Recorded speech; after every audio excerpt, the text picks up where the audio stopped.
Good afternoon. In this presentation, I will offer suggestions for how schools can better support the middle school population.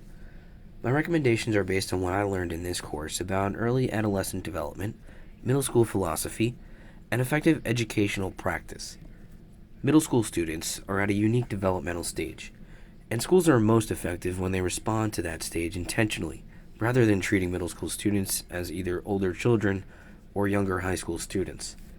My focus will be on four major areas: using development to guide school practice, prioritizing relationships and belonging, improving instruction, and supporting socio-emotional growth in more intentional ways.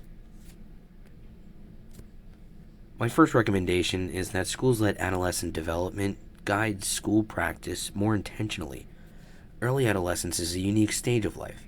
Students are dealing with rapid physical growth, changes in brain development, emotional sensitivity, and increasing social pressure. These changes influence behavior, academic performance, and relationships. When schools ignore these realities, expectations can become unrealistic. For example, adults may interpret student behavior only as defiance or immaturity, when in reality it may reflect developmental shifts that students themselves are still learning to manage. Schools should align expectations, discipline practices, and support systems with what we know about adolescent development. Middle school students need to approach that is specifically designed for them rather than borrowed from elementary or high school models. My second recommendation is to prioritize relationships and belonging. Middle school students are deeply affected by peer dynamics, self-esteem, and identity development. At this stage, students are especially sensitive to whether they feel respected, included, and understood. When students feel disconnected from adults or alienated from peers, it often affects motivation, participation, and behavior. Strong student-teacher relationships can help create trust, and trust is essential for both academic risk-taking and emotional safety. Schools should also be intentional about creating a welcoming school climate where students feel that they matter. This includes classroom culture, hallway interactions, and the broader tone of the school. Belonging is not an extra concern. It is central to whether students engage in learning and whether they see school as a place that supports them. My third recommendation is to promote more responsive and engaging instruction. Middle school students benefit from learning experiences that are active, varied, and meaningful. This includes discussion, collaboration, inquiry, movement, and reflection. At this age, students are developing cognitively and are beginning to think in more complex ways, but they still need learning experiences that feel concrete, engaging, and socially connected.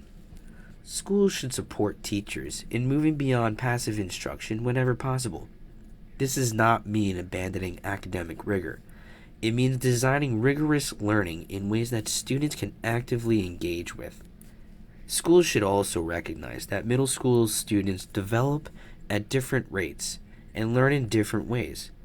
Responsive instruction includes differentiation, varied forms of participation, and content that feels relevant to students' lives and questions. When students are engaged meaningfully, learning improves and behavioral problems often decrease as well.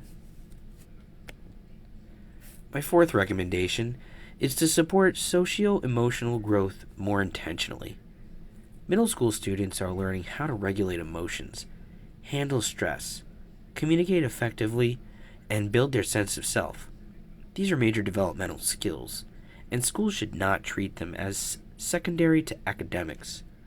In reality, socio-emotional development strongly influences academic performance, peer relationships, and overall well-being. Schools should make room to discuss and support topics such as emotional regulation, stress, screen time, sleep, and healthy decision-making. Students also need to learn that asking for help is actually a strength, not a weakness.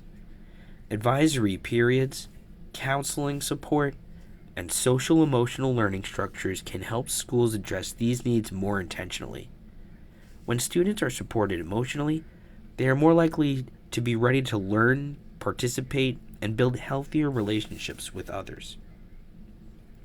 In conclusion, schools can better support the middle school population by becoming more developmentally responsive in all major areas of practice.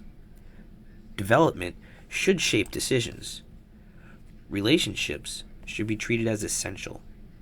Instruction should be engaging, active, and matched to student needs. And socio-emotional support should be seen as critical, not optional.